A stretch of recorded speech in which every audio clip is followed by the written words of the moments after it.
कक्षा दशम नमस्कार। आज आपको माध्यमिक शिक्षा बोर्ड में दशम पाठ सुभाषित रत्नानी जो है पाठ सुभाषित का अर्थ सु का अर्थ होता है अच्छा, भाषित का अर्थ होता है वाणी, अच्छी वाणी, अच्छा वचन। रत्नानी का अर्थ है हीरे के समान या मिठास से लिया गया है, न कि हीरे से। तो अच्छी वाणी जो है आपको बोलनी चाहिए, जो सीखने के लिए है वो संगत कैसी होनी चाहिए इसके बारे में बताया गया है कि सुभाषित का अर्थ। सबसे पहले मैं बता रहा हूं आपको कि सुभाषित इस पद से आप सभी जो है परिचित हैं कि सुभाषित शब्द क्या है। सुभाषित अमृत वचन, नीति वाक्य, सूक्ति आदि सभी जो है इसके पर्यायवाची शब्द हैं। सुभाषित के पर्यायवाची अमृत वचन, मीठे वचन, नीति जो वाक्य हैं या सूक्तें हैं, वह वाक्य अर्थात वाक्यांश सुभाषित कहलाता है। जिन वाक्यों को सुनकर मन को संतोष और सुख अनुभव जो है होता है, यानी जिस वाणी को सुन करके मन जो है मोहित हो जाता है और संतोष हो जाता है अर्थात सुख मिलता है, उसे हम सुभाषित वाणी कहते हैं। जो दूसरों के मन को कष्ट देने के लिए नहीं होना चाहिए, जिसको अपन सुनाने जा रहे हैं वो व्यक्ति भी जो है सुख जो है अनुभव करना चाहिए, अर्थात उसको जो है वाणी अच्छी लगनी चाहिए। जिसका प्रयोग दूसरों के अनादर के लिए न हो। जो वाणी आप बोलने जा रहे हैं उस वाणी से दूसरे व्यक्ति के ऊपर जो अनादर की जो भावना है वो न होनी चाहिए। जो सत्य से पवित्र और हितकर रहना चाहिए, उस वाणी में सत्य, पवित्रता और दूसरों की भलाई वाली जो है बात होनी चाहिए। जहां नैतिकता, बुद्धिमत्ता, विवेकशीलता होनी चाहिए।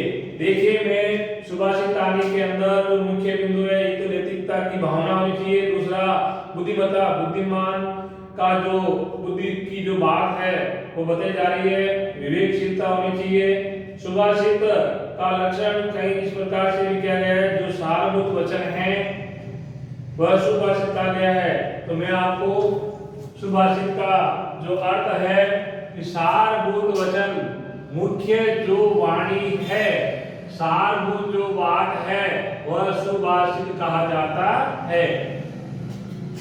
हमारे जीवन में सुभाषितों का कितना महत्व है, अच्छी वाणी का कितना महत्व है, अच्छी बोली का कितना महत्व है। वाणी भी कह सकते हैं, भाषा भी कह सकते हैं। इस विषय में कुछ सुभाषित इस प्रकार मिलते हैं। सुभाषित जो शब्द हैं उनके लिए कुछ बिंदु और श्लोक जो है माध्यम से आपको समझाया जा रहा है कि संसार कटु वृक्षस्य द्वौ फले अमृतोपमम्, यानी संसार में एक संसार को कटु वृक्ष के समान, कड़वे पेड़ के समान समझाया गया है कि ये जो संसार है एक पेड़ है और पेड़ के ऊपर कटु जो कड़वे फल लगते हैं और कुछ पेड़ के ऊपर जो मीठे फल लगते हैं। पेड़ के दोनों कड़वे और मीठे फलों के बारे में समझाया गया है कि संसारे कटु वृक्षस्य द्वौ फले अमृतोपमम् सुभाषित रसा स्वाद संगति सुजने जने, अर्थात संसार जो है एक कटु वृक्ष के समान बता करके दो फल बताए गए, एक अमृत है दूसरा कटु है। सुभाषित रसा स्वाद यानी अच्छी वाणी, रसा स्वाद का अर्थ है जीव, जीव के माध्यम से ही हम कड़वे और मीठे पदार्थों की जो है जानकारी प्राप्त करते हैं। रसा का अर्थ ही जीवा है, आप जीव भी कहते हैं, जीवा भी कहते हैं और रसवाद में भी कहते हैं। संगतिया सुजने जने, और अच्छे लोग, सुजने का अर्थ है अच्छे लोगों की संगति से ही हम जो है सुभाषित वाणी जो है सीख सकते हैं या अच्छी वाणी बोलने का जो है तरीका प्राप्त कर सकते हैं।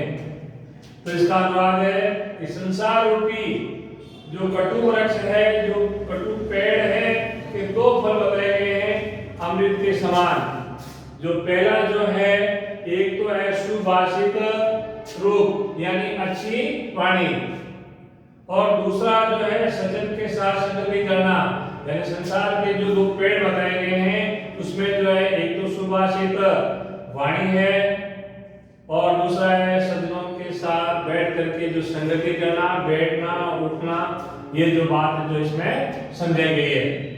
दूसरा सुभाषित के अंदर जो श्लोक आपको समझाया जा रहा है कि सुभाषित स्वाद सजने संगतिया सेवा विवेकी भूपश्य दुख निर्मूलम त्रयम।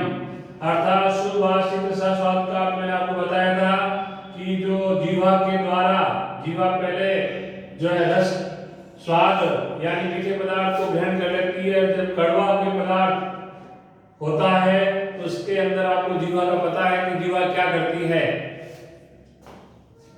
तो सुभाषित स्वाद सजने संगति है, यानी अच्छी वाणी के द्वारा या सज्जन जो अच्छे महापुरुष और व्यक्ति हैं उनके साथ संगति करने से या बैठने से जो है मिलती है, या सेवा विवेकी उपस्य या सेवा करने से, या जो है बुद्धिमान राजा के साथ जो विवेकशील राजा है उसकी सेवा करने से ये तीनों जो दुख हैं वो निर्मूलम त्रयम नष्ट हो जाते हैं।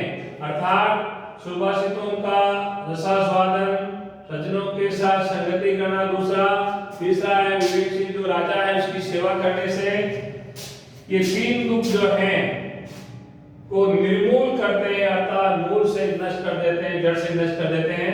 कि अच्छी वाणी बोलनी चाहिए, सज्जनों के साथ बैठना चाहिए, संगति करनी चाहिए, और जो विवेकशील राजा है, जो बुद्धिमान राजा है उसकी सेवा भी करनी चाहिए। तो इनसे जो हमारे तीन दुख हैं, वो जो भी दुख बताए गए हैं वो सारे जो है नष्ट हो जाते हैं। अगला है आपके सुभाषिते गीतेन बालकानां च लीलया मनोन विद्यते यस्य सर्वे मुक्तो अथवा पशुः। सुभाषिते गीते यानी गीत के माध्यम से, इसमें आपको बताया गया है कि बालक जो है, लीला का अर्थ होता है क्रीड़ा, बाल क्रीड़ा जो है, बालक जब खेलता है छोटा बालक तो उसको देख करके आपका मन जो है प्रसन्न हो उठता है, खुश हो उठता है। तो इसके बारे में समझाया गया है कि सुभाषित गीतों से, यानी जब बालक मीठी वाणी बोलता है या गीत गाता है और बालकों की जो लीला है, जो बाल क्रीड़ा है, उसके माध्यम से इस श्लोक में समझाया गया है कि जिसका मन प्रसन्न नहीं होता, कि जब वो बालक गीत गाता है अर्थात वो बालक खेलता है तो किसका ऐसा मन नहीं जो है वो प्रसन्न नहीं होता है। बालक की बाल क्रीड़ा को देखकर प्रत्येक व्यक्ति का जो है मन प्रफुल्लित हो उठता है, वह निश्चय ही वैरागी है। अथवा जिसका मन जो है प्रसन्न नहीं होता, जिसका मन खुश नहीं होता, या तो वो साधु हो सकता है, वैरागी हो सकता है, सन्यासी हो सकता है, वो अथवा या पशु है, यानी उसको किसी भी प्रकार से बताया गया है कि वो मुक्त है, मुक्ता अथवा यानी सभी प्रकार से मुक्त है, उसको किसी की जो है परवाह या जिसकी जो है चिंता नहीं है, अथवा वो साक्षात पशु है। जो बालक के मनोभावों को, लीला बाल क्रीड़ा को देख वो प्रसन्न नहीं होता था, तो साक्षात वो पशु है। तो इस सुभाषितानि रत्नानि के अंदर मैंने आपको बताया कि सुभाषित शुरू का अर्थ होता है अच्छी, भाषित का अर्थ है वाणी या बोली। तो हीरे के समान बताई गई, सभी को मन पसंद करता है। आगे आपको समझाएंगे।